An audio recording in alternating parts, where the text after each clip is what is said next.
Thank you for a beautiful discussion.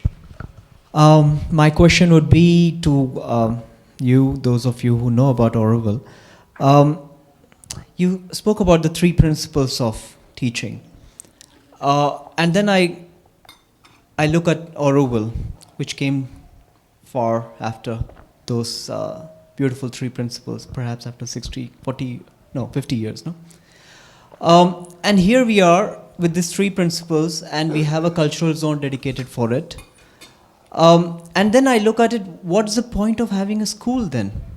If the entire, taking a cue from what you said finally, a learning community, if we are ourselves a learning community, and each one of us are pursuing knowledge, education, all our life, perfection, then why dedicate a particular place wherein invariably you have people, perhaps they come join the school with right aspiration, slowly as time progresses they lose touch with practice, more and more they are academic. Why didn't mother think of having industrial zone, which is a place of karma, work, and have children there itself somewhere, wherein they learn by seeing, by doing? Why dedicate a space in your view?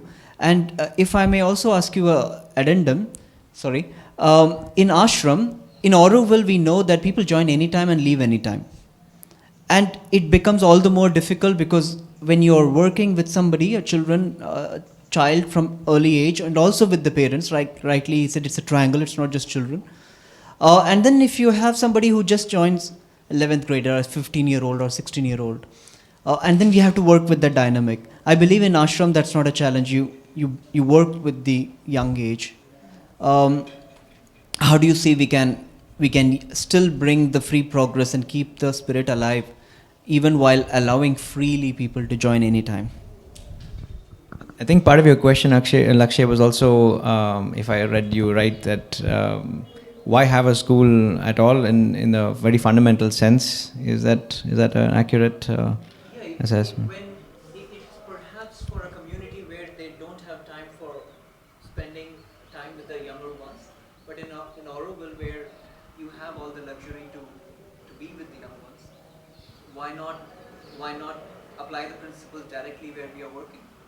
Because nothing can be taught. Mind needs to be consulted themselves. So, no, it's a great question. I think to her point, the last point was most helpful, which is the children themselves asked for a school.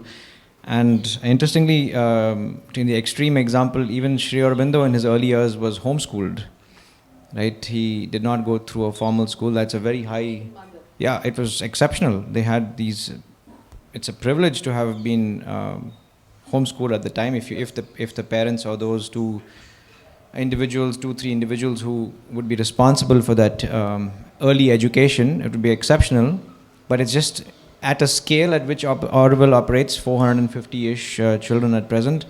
It's one has to have a community of teachers. And to your point about industrial zone, if the young students would prefer to apply themselves in a physical manner in some vocational capacity, why not? I think Auroville is flexible enough to allow that, leaving from school and working there. But in that, she referenced this in the early years when Sri Aurobindo wrote these essays on education.